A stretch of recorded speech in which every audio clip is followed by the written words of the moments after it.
చెత్తను రోడ్లపై వేస్తే జరిమానా తప్పదని కాకినాడ నగరపాలక సంస్థ అదనపు కమిషనర్ సిహెచ్ నాగనరసింహారావు స్పష్టం చేశారు. గురువారం ఆయన ఎంహెచ్ఓ డాక్టర్ పృథ్వీచరణ్తో కలిసి నగరంలో జరుగుతున్న పూడికితీత పనులను పర్యవేక్షించారు. అలాగే పలు ప్రాంతాల ఇంటింటికి చెత్త సేకరణ, తడి, పొడి చెత్తను వేరువేరుగా సేకరిస్తున్న విధానాన్ని పరిశీలించారు.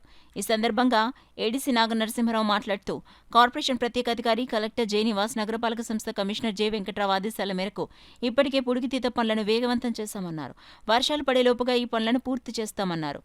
డీసిల్టేషన్ పనులను పరిశీలించి అక్కడ సిబ్బందికి పలు సూచనలిచ్చారు. కొన్ని ప్రాంతాల చెత్తను హూపర్, టిప్పర్ వాహనాలకు ఇవ్వకుండా రోడ్లపైనే డ్రైనేజీల్లో వేస్తున్నారని, ఈ విధానాన్ని మానుకోవాలని ఏడీసీ నాగనరసింహారావు సూచించారు.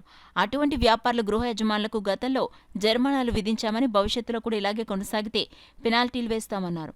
ప్రజల సహకారం కూడా ఉన్నప్పుడే మెరుగైన పారిశుద్ధ్య సేవలు అందించగలమని స్పష్టం చేశారు. కార్యక్రమంలో ఏడీసీ వెంట sanitary supervisor Rambabu, sanitary inspector Ravi Varma తదితరులున్నారు. రెండు టీఎంఎక్స్ 20 మిషన్స్ తోటి డిజిటలైజేషన్ ప్రోగ్రామ్ కంటిన్యూగా చేస్తాము. దాదాపు 2 months చేయడం జరుగుతుంది. ఒకటి ఇక్కడ 12వ సర్కిల్లో ఇక్కడ సుబ్బయ్య హోటల్ దగ్గర ఆల్రెడీ 3 రోజుల నుంచి చేయడం జరుగుతుంది. తర్వాత 8th సర్కిల్లో కూడా 2వ మిషన్ చేస్తున్నాము. సో 3వ మిషన్ కొంత రిపేర్ ఉంది, అది కూడా త్వరలోనే 4 రోజుల్లో రిపేర్ అయి వస్తుంది.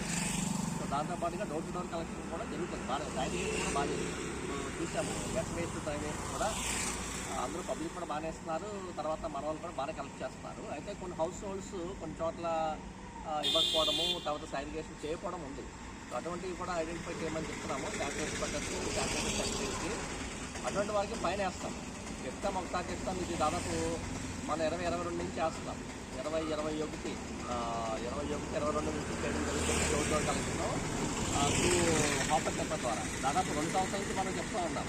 కానీ కొంతమంది తగిలి తీసుకోవట్లేదు, వారికి పెనాల్టీస్ వేసాము, మళ్ళీ కూడా వేస్తాము. అదేవిధంగా ప్లాస్టిక్ క్యారీ బ్యాగ్స్ కానీ, తర్వాత రోడ్డు మీద చెత్తలు పడేసేటువంటి షాప్ కీపర్స్, తర్వాత ఈ తోపుడు బళ్ళు కానీ వీళ్ళంతా కూడా కొద్దిగా జాగ్రత్తగా మనం శానిటైజేషన్ ఇంప్రూవ్ చేసుకోవాలి. అదర్వైజ్ వాళ్ళు కూడా పెనాల్టీ చేయడం జరుగుతుంది.